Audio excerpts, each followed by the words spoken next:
Welcome to the Tech Life Well podcast, hosted by Theo Hale and Ariel Wells. It's great to be here. Today is Sunday, February 1st, 2026. And if you've been anywhere near the tech world lately, you know that the ground has basically shifted under our feet.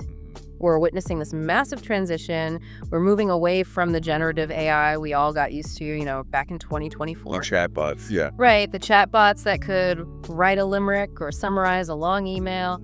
And now we are stepping firmly into the era of agentic AI.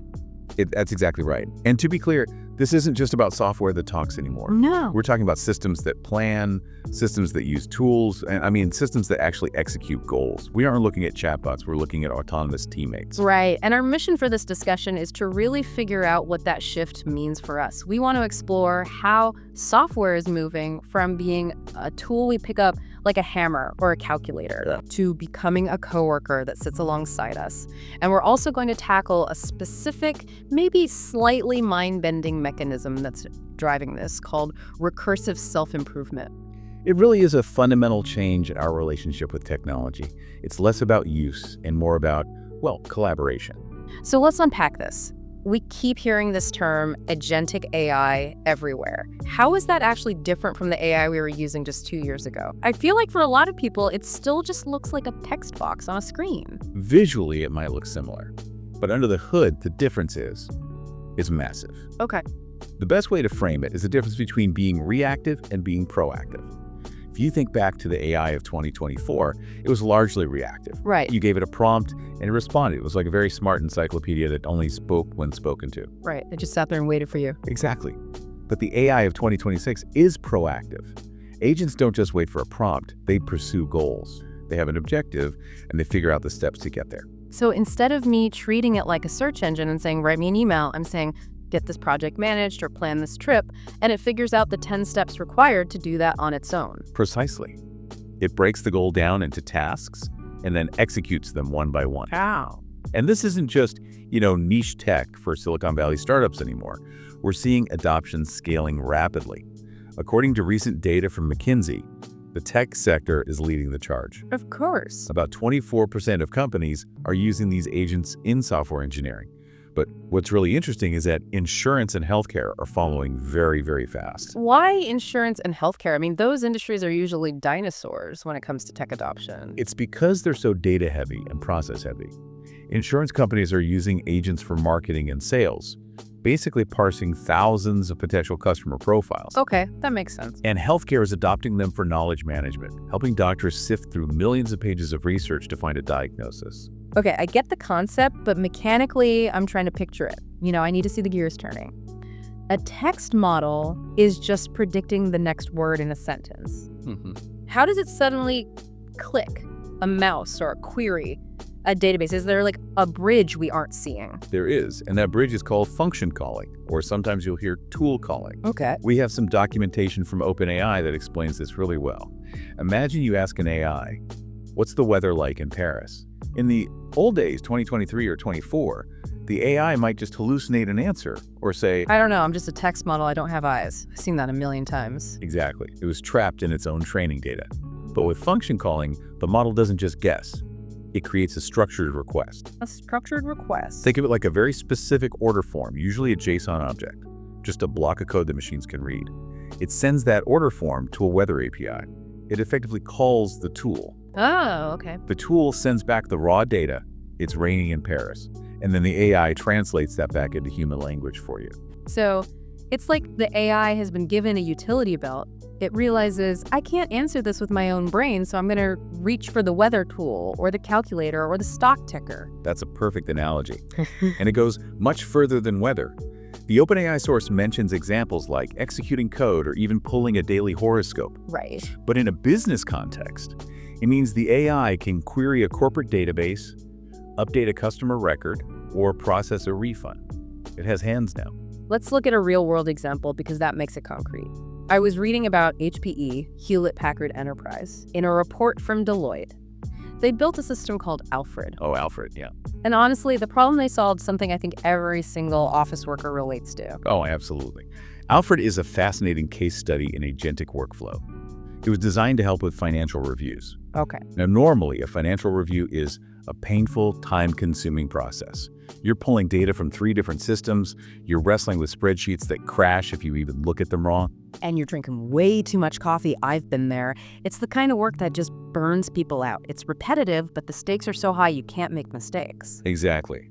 So what's unique about Alfred is that it's not just one bot trying to be a genius, it's actually a front-end interface that manages 4 underlying specialized agents. Ah, so it's a squad. It is. You have one agent that just does data processing. Okay. Another one is an expert in SQL analysis.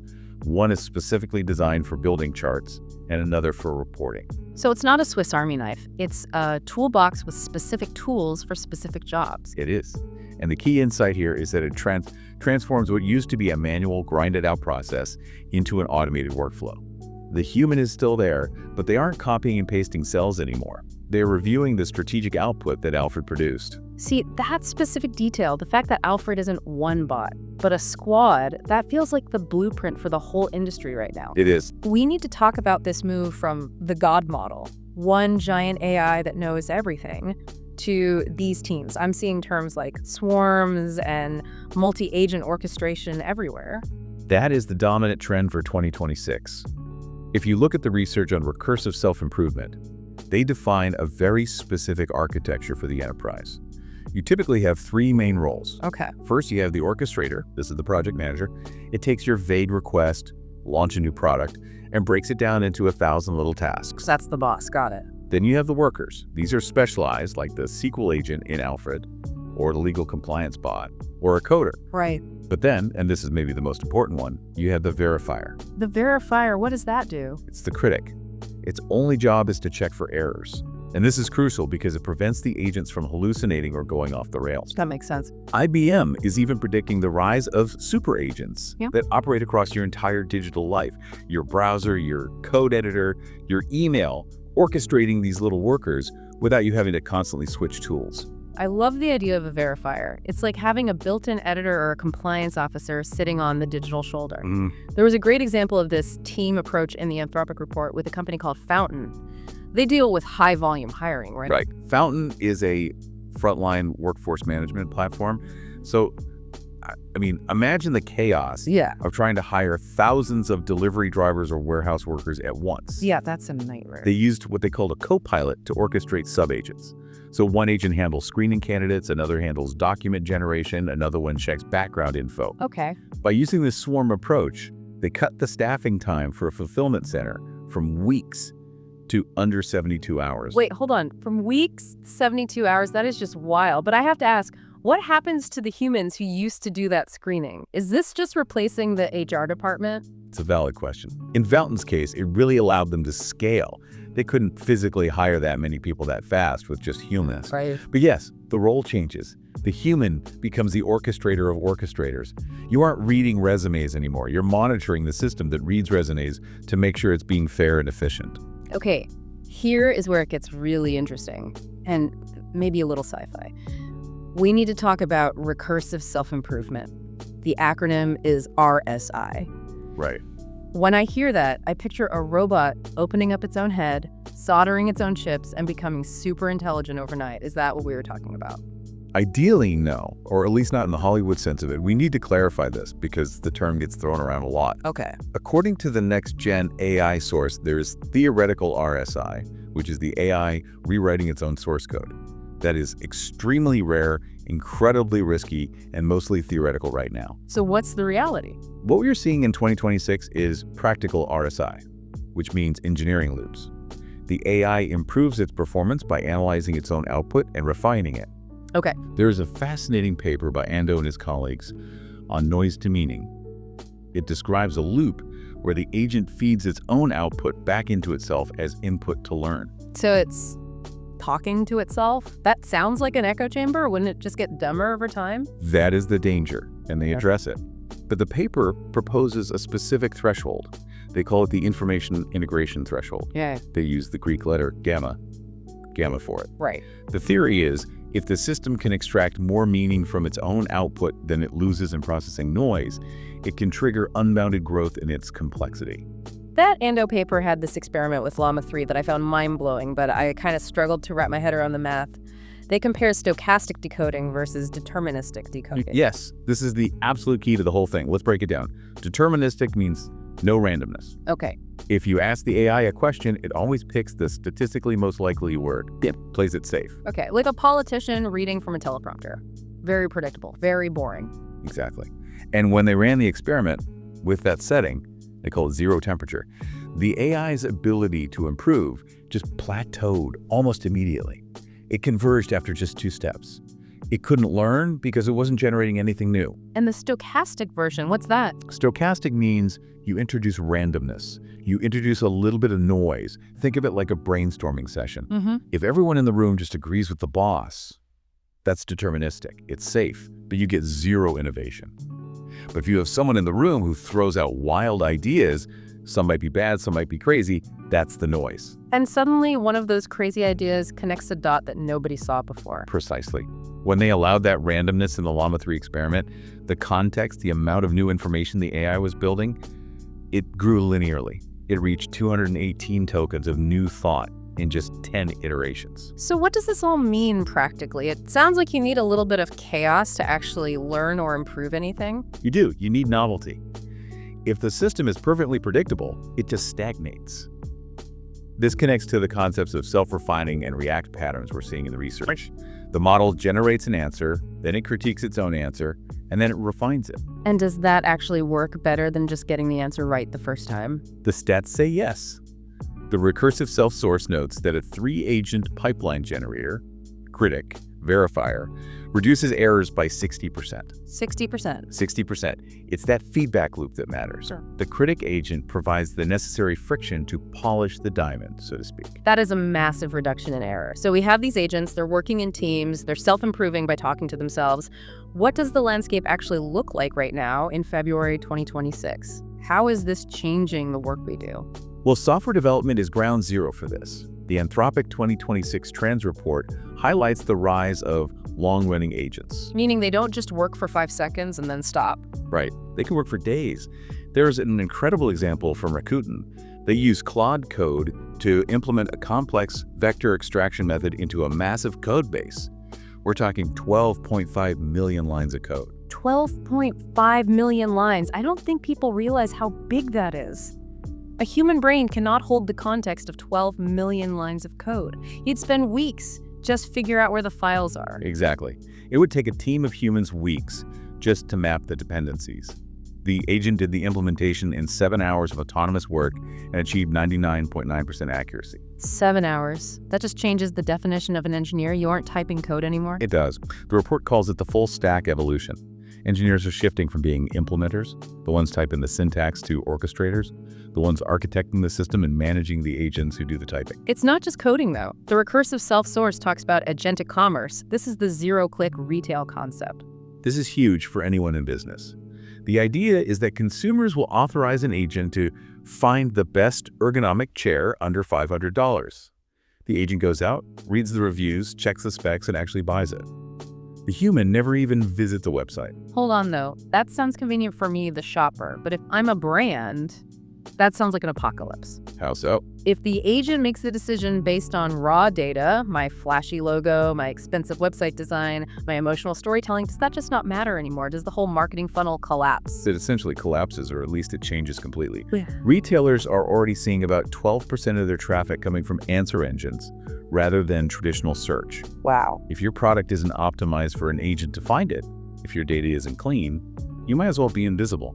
The agent doesn't care about your logo. It cares about your specs and your shipping speed. We're also seeing this impact the structure of companies themselves. Deloitte calls it the silicon-based workforce. It's a hybrid workforce. You have carbon-based workers and silicon-based workers. Companies like Moderna are actually combining their HR and IT departments. HR and IT together. That sounds like a clash of cultures. It does, but it makes sense if you think about it. They need a plan for work to get done. They don't necessarily care if a human does it or a machine does it. They just need to allocate the resource. So talent planning now includes agent planning. Exactly. Do we hire a person for this, or do we spin up an agent? It's coming from the same budget line now. That is a profound shift. But we have to look at the other side of the coin here. It's not all smooth sailing. Deloitte brought up a term that I think is going to be the buzzword of the year, and I've already run into this myself. Agent washing. It's the new greenwashing. Okay. 100%. Vendors are taking old school automation scripts. I mean, basic if this, then that macros that have been around for 20 years. Right. And just slapping the label agent on them to sell them to premium. I saw a tool the other day that claimed to be an AI scheduling agent, and it was literally just a calendar link. It's frustrating because it dilutes the trust in the real tech.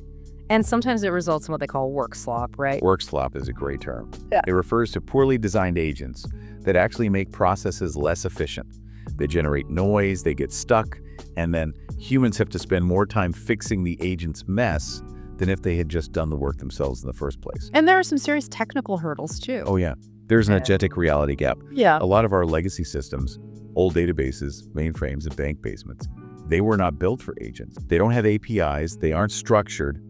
The agents can't grab the data. And then there is the safety aspect. The NIST AI risk management framework highlights things like tool misuse and prompt injection. And prompt injection feels way scarier now. It is. In 2024, if a chatbot got prompt injected, it might say something offensive. Bad PR, sure, but not a disaster. In 2026, if an agent gets prompt injected, it has access to your email, your bank, your code. It might delete a database or send 1 million emails.